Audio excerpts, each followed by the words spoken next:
You're listening to the Business Wealth Impact Podcast, your source for empowering information and cutting-edge ideas from the world's top minds. I'm your host, Jeanne Amlour, founder of seven-figure coaching company, Jeanne Amlour International. Join me on a journey to unleash your potential and create your highest success. Welcome to Business Wealth Impact. Hello and welcome to Business Wealth Impact. Today we have Tom Suvansri, who runs a firm called Perennial Pride, which is a non-traditional financial advisement firm. He helps tax professionals and others provide more holistic and proactive planning to their clients. Welcome, Tom. Oh, Jean, thank you so much for having me. I'm really excited to talk today. Me too. So what I would love for you to start telling us are, what are the problems, and I know there are many, in the financial advising industry? Yeah, a lot of the problems and these are deeply rooted ones, and it's amazing because the financial space, it feels like it's been around forever, but it's fairly new in its current construct. And I witnessed it on the tail end as a client growing up and working a job and trying to figure out the financial world. And I quickly realized that the system broadly is meant to not provide an actual product or service, and there are some there, but their goal is to really leverage people's wealth by making money, however they're doing it, and basically taking little pieces of it over time, right? It's there to help provide a sort of a sponge sort of environment to grab people's money. And yeah, there were good people in it, but I recognized very soon when I was in it that they were all trying to just position themselves to catch our wealth and then control it. And there's a lot of things around that, and I'm not getting into any conspiracy theories or anything around this, but it's a system that's been built around not providing an actual service or product, but just basically sponging off most people, right? Whether a business owner, an employee, and then they make their wealth off of that. And so I knew that when I was in as a client, that was never comfortable. I never loved it. And I said, that's why I started learning more about it for myself. Okay, well, I want to hear the conspiracy theory. Let's go for that. Well, you think about in the world we live in with banks. Think for banks for a moment. And, most people assume they have to store money in the bank. It's like, the thing that is assumed that that's just a natural thing. It's the safest spot. And when you really peel it back, and they don't really give you much in terms of earnings, right? They just take our money and use it, right? That's the epitome of what banks do. And so, when you think backwards and think through why we have things like the Federal Reserve and its connection to the government, quote unquote, connection to the government. It's not a government agency, but it does support our economy, that all those sorts of things are woven in together to sort of control our monetary system for good or bad. And it's supposed to be good. But nowadays, now you see what's happening today, how much control and how much integration they have is put a lot of the normal people sort of on the defense and just reaction to whatever they do. They control all of the flow of money and how we get access to credit and how the system works. And it's created an environment now. Look at it. We're in massive inflation and we're not sure where it's going and tariffs and all these things. And people are just kind of in fear mode. And that sort of structure itself is what's, that banking Federal Reserve system has caused a lot of that, right, over time. And that was a sort of agreement between the government and the banking system to control it. And now it's kind of gone a little haywire. Well, that's been going on for a long time. So I liked to hear what you thought about that. I was intrigued when you said I won't go into it. So, okay. And then the financial advisors are part of that system, you're saying? Well, yeah. I mean, when you think about when you used to save money and now basically when I go to Alexa and I say, good morning, how are you today? Tell me the news. Well, one, they give me the weather, and two is what the stock market did, right? That's the information they're feeding us. And that's broadly now become what our financial world is, investment world is. And reality was, it used to not always be like that, right? You think about the stock market crash, the biggest one of all time back in the day. And that was not that long ago, but not many people were in the market. Now, virtually everyone who has any wealth that they're using is they're tied to the market, whether it's through the brokerage accounts or retirement accounts. They're all structured around that. Everything's riding on that, right? And that's where we've kind of grown, and that's why most of the advertisements that you see around the around finance is around a brokerage company, right? To manage your money, right? This is what it's all grown to, and that's what we're forced to put in. And so and I'm not here to tell you do not put it in there. The question is understanding what system you're putting it in and how much control or leverage you have with it, right? And that's just what I always encourage people to do is just understand what is happening, and it's whether it's good for you or not is your choice, right? But you got to understand how it's working and whether you have the control or someone else does. Okay, so I'm actually very low on the stocks because of this. So I agree with everything. Now, getting back to the financial advising industry, personally, I have never, ever made any money hiring a financial advisor. I've only lost. And as I was saying before, it's a problem when they lose 10K and they go, well, at least you only lost 10K. My other client lost a lot more than you. And I thought, well, that's basically saying, give us your money, gamble. If you don't lose, you're lucky. If you do lose, oh, well, most people lose anyway. And I just thought, well, that's broken because the whole goal was you were supposed to actually make me money with my money, invest and grow. And I heard that several times. The attitude was almost like, well, oh, well, it was only 10K. It was only 20K. The other people lost more than you. That's broken. That's when I thought I'm never going to another financial advisor as long as I live, unless it's very different. Okay. Now tell me, what are the solutions to this, to fix this all? Yeah, and it all really starts and sometimes things are just simpler, right? You have to own these things. There's a lot of people who will come with excuses like, "Hey, finance is too complicated." Maybe, but you can simplify a lot of things around finances, right? But you have to kind of get comfortable to own it and control it and get educated, right? The lack of financial education for many people is it's just crazy, right? In my mind, like it's your money, you've put in your blood, sweat, and tears in your job, your business, take care of your families, and then you're just going to defer that and give to somebody else to manage. Is in my mind not really responsible. I said, so you have to kind of get comfortable with that you've got to learn these things, get educated, spend time with it, so that's number one, right? And you could do that a whole host of ways. There's a lot of ways, obviously, in these days to get educated, right? There's tons of books, tons of podcasts like that are out there and information to just get started learning about it. And then, the second thing that I always think about, and that's why I love the way you talked about, you don't have the financial advisor, you're the quarterback, right? But it's still good to have people around you, right? Whether they're advising for you and then you take what they give you, you decide whether it's right for you, right? And that's why it's always good. That's why I like some of the things that are going on around like a fee only, just like give me some advice, see what's going on. I'll take it and I'll do what I want with it, right? Empower yourself to do those things, right? But that comes with time, trying to figure out who to trust and what information.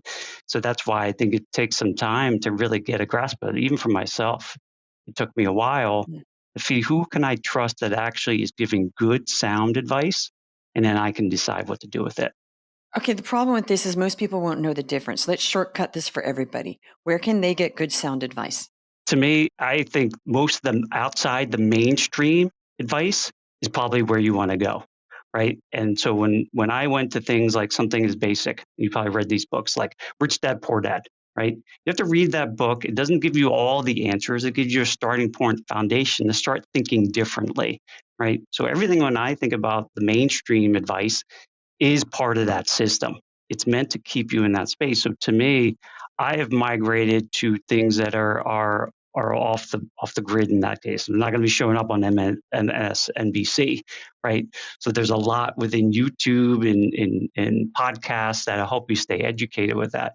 But frankly, a lot of the basic books that are from a long time ago, like The Richest Man in Babylon, right? Think and Grow Rich. These are all very foundational, basic books that I think stand the test of time to help you think about wealth differently, right? How folks have built wealth over time, not in the current structure and system, It didn't exist at those times. So those to me have been really good, and I've shared them with a lot of people just to sort of get their education sort of grounded, because frankly, a lot of these things are not that different, right, from back in the day, right? Spend less than you make, right? Keep money on the side growing. Invest in yourself and grow yourself and your intelligence and your value, right? These are all basic sort of concepts, but we all want to get in the sexy world of Bitcoins and trying to sort of game the system with trading and marketing. Sometimes simpler is better. And once you get comfortable with that, it helps, I think, breed your foundation and confidence. Okay, so I was just talking to a client about this the other day. So yes, I love all that. Think and Grow Rich, Rich Dad, Poor Dad. These are foundational books that are amazing. Okay, the point is it's not about getting into sexy Bitcoin. It's about creating critical mass. So you have some cash.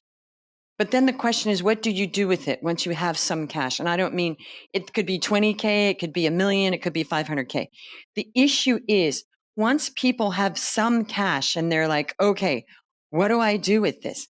They usually say, go get a financial advisor to help you grow that. And usually it doesn't work. And it's just maybe they'll gain a little bit, then they lose a little bit, and then they gain a little bit. They're never really going to work for you. This is what I understood because I didn't have a lot of cash. And somebody said, go to a financial, and that's when I lost my only 10K I had. And I thought, well, that wasn't good because all this advice, go get somebody to manage that for you. What I should have done was just kept it for a bit and put it in a CD.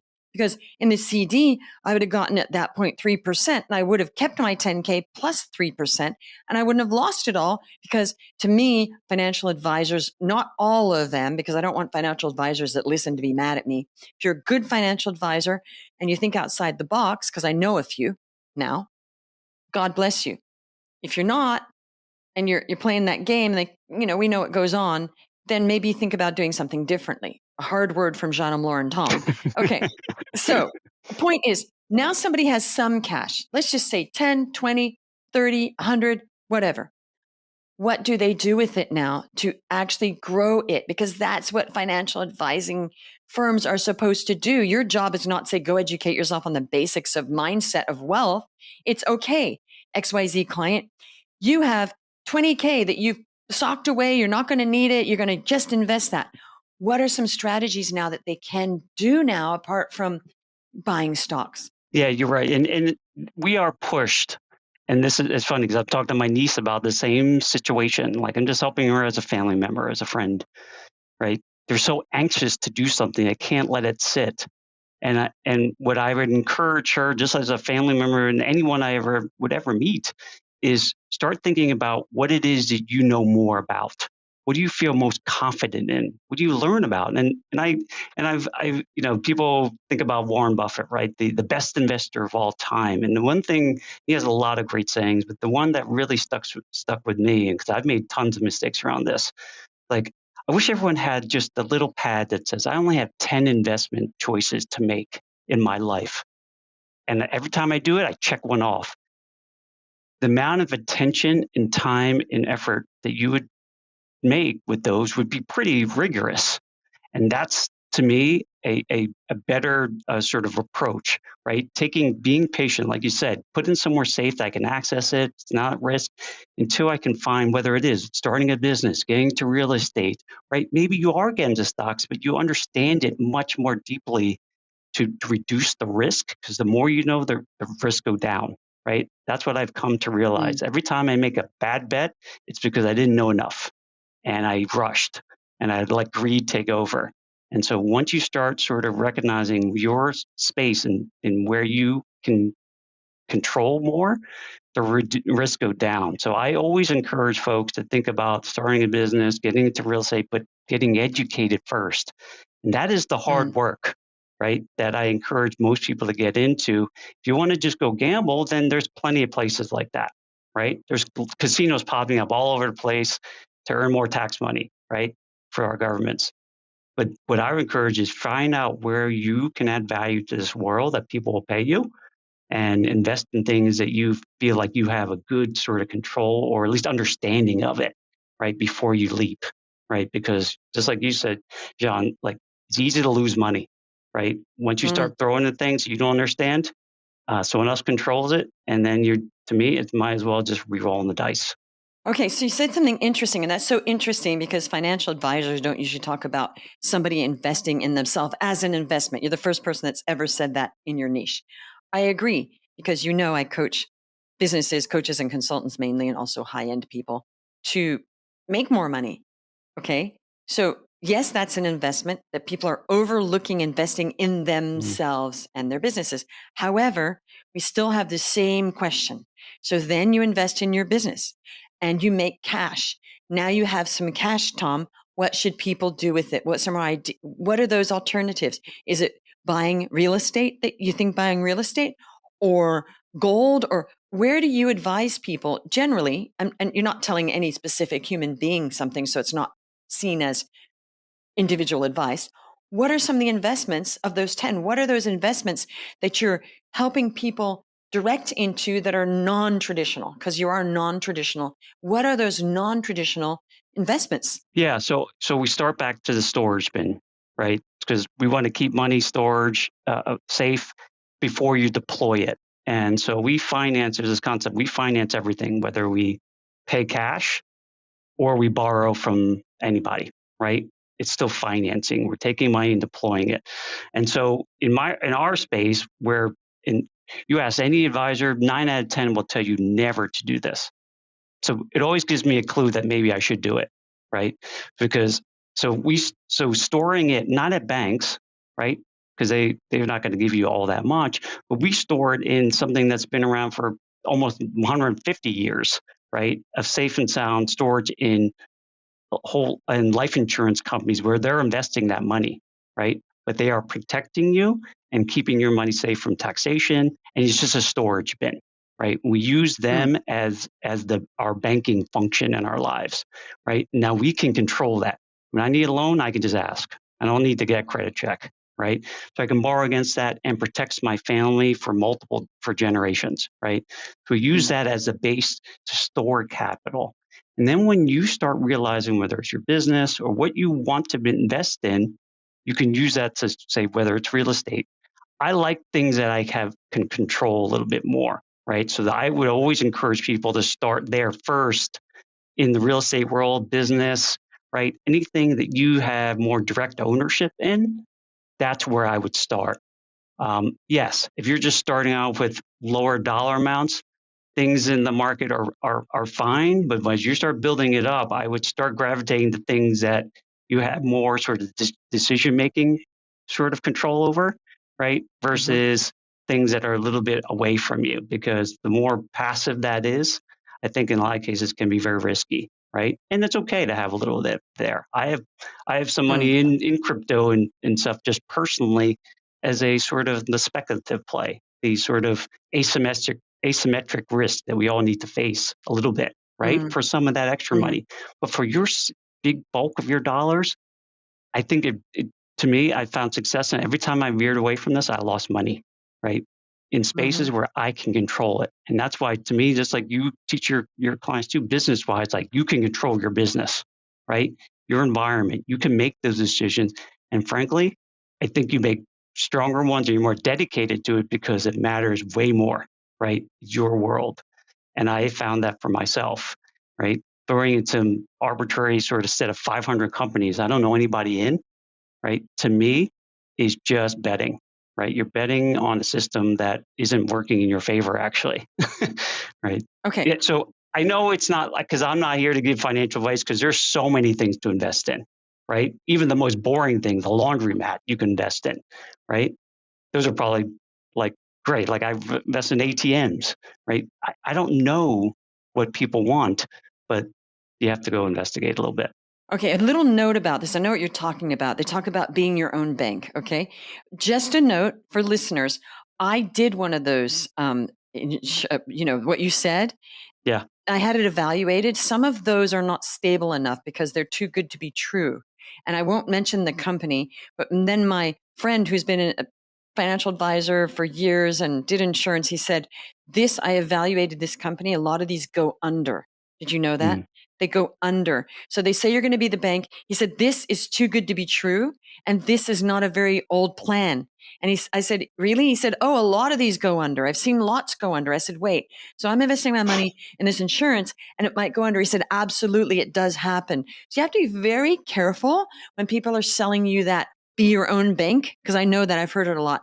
I was sold that and I actually exited that and I elected to lose $10,000 just to Mm. get out of it, another 10,000.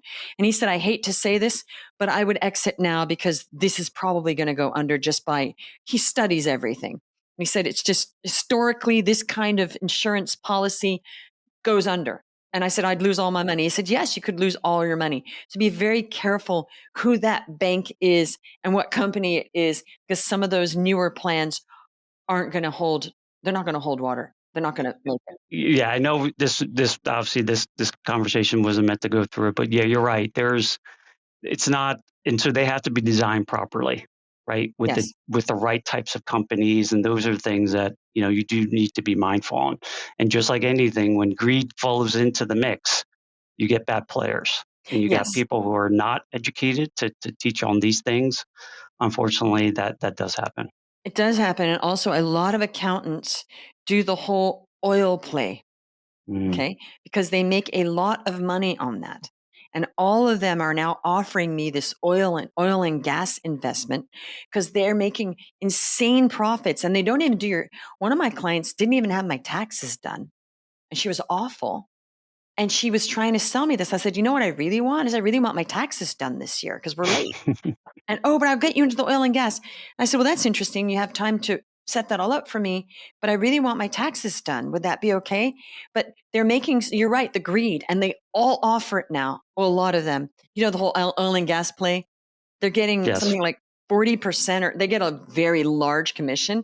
So they're all trying to sell you something. Now I noticed that you are advising tax professionals. So I hope they're not doing the whole oil. And apparently somebody said, yeah, it was okay. I did it. But the whole point is now they're selling more than they're doing our taxes sometimes because they're trying to, Well, yeah, and listen, and that's just where it's always a challenge, and in mindset, going into this field, I knew it was a sort of an interesting spot. When I came from corporate America, it is a sort of environment of greed. It pushes people down this road, and frankly, I went into this because I didn't want to be faced with that.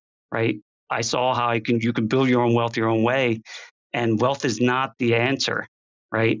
It is a byproduct of what you are doing in your life that is more fulfilling anyway. I know that we're not talking about that, but that's, to me, I'm trying to go against that grain. Right? Whether I have clients who make 30 to 50 million versus people who make 50 to 100,000, they're still potentially extremely valuable because they have a lot to offer, regardless of how much money they have. everybody's equal as far as I'm concerned. I'm going to give Yeah. the same importance to some person on the street that looks homeless because we're all souls. And I think let's just go there. That is a problem, that we are treating people better because of how much money they're making. No, people should all be treated all equally. And that's a conversation. That's a longer conversation, but that's what I Yes. believe. I believe that, and I see you believe that too. That's a problem if there's a VIP and we're going to treat somebody better because they're not better than anybody. They just happen to make more money. And I think that's a problem where we're kowtowing to people who are making money or not. And I make money now, and I don't want to be treated any better than somebody else standing right next to me Mm. that's making way less, because I feel uncomfortable, because I don't want that. That's not right. Why are you treating me better than this person just because I make more money than them? We're both souls. We're both equal. I shouldn't get better treatment. Why? I mean, sure, I should get better treatment if I'm spending a lot of money to go to an expensive hotel because I paid for it. That's different. That is different. I paid to get a service. That is very different. Okay, well, I love that. So apart from the storing it, because again, we got to get to the end of this, and I will do this. It's still storage, Tom. So once we're storing, okay, and the end, when somebody has critical mass, and this is always the problem, that we all come to this, What do we do when we have cash to deploy and we don't need a bank? We've got enough insurance, because I definitely have insurance. Yeah. Most people have life insurance, and that's all set up because I'm a single mom. So if I pass away, my kids are going to be fine, because that's the first thing I did, of course. And they have their own insurances, the 65 life or whatever. Okay. So that they'll take over once they're old enough to pay for it themselves. So they'll have a nest egg. We're good. But when you have cash to deploy, what are some ideas for people to, okay, you're saying be careful with stocks. I agree. If you're a certain age, stock market isn't even really valuable because you don't have the time that you need for a mutual fund, right? So I would never invest in a mutual fund at my age now. And when I did invest years ago, I lost all my money. So again, it wasn't good.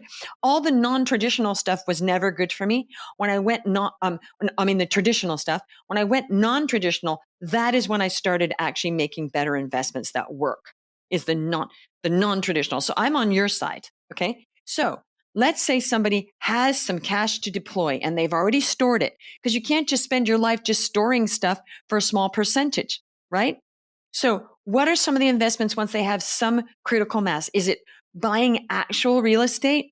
Is it doing multifamily syndications? Is it land deals? Is it gold?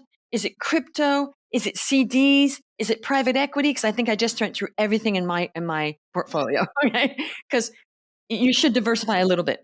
What is Yes. your idea once you have actually? I mean, clearly you have some investments that are not just storage. What are they? No, absolutely. So Bit of crypto? yes. Yeah. So to your point, diversification is important in my mind. However, I would say, which because I get asked this question often, and I said, for what's the purpose of this investment? Right? What's it for? Like you hit it right on the nail. Like to me, it's thinking about, okay, what's the purpose of it? When do I need to use it? Because the money has to be serving your life in some purpose at some point, right? That's part of the plan, right? That's why I think, when we get sold, hey, put your money into an IRA or 401k, and, when 59 and a half comes, if you live that long, right, you're going to be able to access it. So at least there's a play there. Would I agree with the structure of that? Like as for bulk of my money? Probably not, right? Because it's a little bit out of my control, right? But at least there is a flow to it in terms of how you're going to deploy it and when, right? So oftentimes I need to get clarity on what am I investing for? Is this for the long run? Is it to fund something, buy a house in 2 years, whatever? Like you got to understand what that's for and kind of position your assets in a way that you're comfortable with the plan. Because if everything is like, 30, 40, 50 years from now, that's a different play, like you said, than, hey, I need something in the next 2, 3 years. I want to retire. I want to do X, Y, and Z. I want to fund a new business. You got to understand like what you're trying to get done. And the investments are the support mechanism, right? We get too keen on saying, hey, I just want the highest rate of return. Well, over what time frame? Right? How much risk are you willing to take? Right? You got to understand those things, because then how are you going to be able to position an investment that's suitable for it? Right? That's all we're trying to do. And that's why everyone's like, what's the best investment? I have no idea. What is it you're trying to do? Right? And so I have stuff that for my own sort of investment world, like I said, a bulk of my assets, probably in the range of 60, 70% are in things like businesses or real estate, right? Private equity, people that I'm closer to that I know. Could they fail? Of course. Anything can, right? But I know the people, I know what their model is, and I'm closer to it, right? So I have a little more access, if you want to go. Why do you think the Warren Buffetts of the world know everything? Because they've got so many connections with people. Correct. They are in the know. They are in the know. Correct. Right? They have an edge. I can't beat that, right, with them in that world. So that's why I'm not playing there as much, right? They have the advantage. So I go where I can play, right? I understand this rental property and the economics of it, right? And who goes there and who it serves and the economy around it. I can control a little bit of that. Okay, good. Right. So what you're saying is you have some rentals. Oh yeah, I have I've got a hand almost double-digit rentals that I currently own and manage, and I have property managers who I hire to manage them. That was the base, right? And then I started dipping into multifamily apartment complexes, mobile home parks, more things in the real estate space. To me, they just fit better for me personally, and long run tax advantages and sort of legacy planning. right? And so those have now become more the foundational piece outside of my sort of banking world, right? With that control that only goes up in direction, right? Over time, and the government likes it. So I like to invest in things the government likes because they'll give you tax breaks for it, whether businesses, real estate, oil and gas, right? These are things that they like. Charity, like they like those things. So those become like loose partners for me, right? Because they're going to make it a little bit cheaper to do them, right? Thank you. So now we got the real deal because we started talking about one thing and we got to the end, the storage, but actually Tom's invested in ownership of real estate, rentals, multifamilies, businesses. That's your portfolio. And you understand it. And you're correct about Warren Buffett. Warren Buffett made billions of dollars on notes during the downturn. I think it was 2008. So private equity notes, people don't know a lot about that, but you have to be an accredited investor. So that means you have to have at least $1 million in assets or make, is it 200K per year? 200 for a single, 300 for a couple. There we go. So there are a lot of investments that people don't have access to unless 200K a year is pretty, that's not too bad. So once you're making 200K as a person who's not married or 300 as a married couple, you have access to a lot of investments that other non-accredited investors can't even invest in. And that's when you start to make real money, or if you have the budget to buy real estate. Okay, so that's good. So you start up talking about the storage. This has been fantastic. Now, quick note, what got you into all this? There's some family story involved there. Yeah, and I'll make this short. I know this is, so my family immigrated from Thailand. Father's a physician, set up a great practice. I grew up in a nice neighborhood, upper middle class neighborhood, and everything seemed peachy until it wasn't. And so I really recognized that, my parents they just didn't know. They didn't know about finances, didn't know how to manage it. They tried to do it themselves, and they just got into big trouble, right? They ran an unsuccessful family practice that was making a lot of gross revenue, but no money to keep. And tax bills piling up left and right, and it just kind of spiraled out of control. And I didn't find out till I was in college because they took money. My mother took debt under my name without me knowing it to be able to fund a lifestyle, right, that they had built and tried to sustain. And so everything just basically fell apart, their marriage, everything, you know how it works these days. You hear the story often and the shame of it all. So I watched that happen, and it really burned something in me to say that can't happen to me. And I never let it happen. So I swung to the polar opposite, just like a lot of things in life. When I went to the completely opposite side and started managing my money, watching it very closely, tried a lot of stuff. And I kind of realized that was running my life, money. And it wasn't fulfilling enough. Even though I saw these numbers going up, it wasn't, when I got there, it was fleeting. Next million, okay, great. Now what? Like, it wasn't there. And no, that's where I've kind of come to a grips in my life now, that it's driven me down a world that my goal is to have the most fulfilling life that I can. And that comes with struggles. It comes with providing stuff for people and services and helping others. That's where I am. Money is a byproduct of all this stuff. And for good people, I want them to have as money they can have so they do good. And that is a world I want to live in, right? And that's a thing that I think will lift everyone up. And maybe this Pollyanna sort of approach, but it brightens my day and it gives me energy to help people who are also thinking that way, because they're meant to do good in this world, and more money to do it can't hurt, right? And so I feed them, feed those people and ourselves, and I think the world becomes much better. So that's where I landed in my life. Well, amen to all that, because I have the same exact philosophy. And I'm glad we got to that, because we were talking about money and you ended with the perfect mic drop. Tom, thank you so much for visiting with us today. If you want to reach out to Tom, all of the details will be in the show notes. Thank you for listening. And if you liked this episode, please write a review or suggest it to somebody else, or subscribe to our YouTube podcast channel. And we will see you on the next one. You're listening to the Business Wealth Impact Podcast, your source for empowering information and cutting-edge ideas from the world's top minds. I'm your host, Jean Amlour, founder of seven-figure coaching company, Jean Amlour International. Join me on a journey to unleash your potential and create your highest success. Welcome to Business Wealth Impact.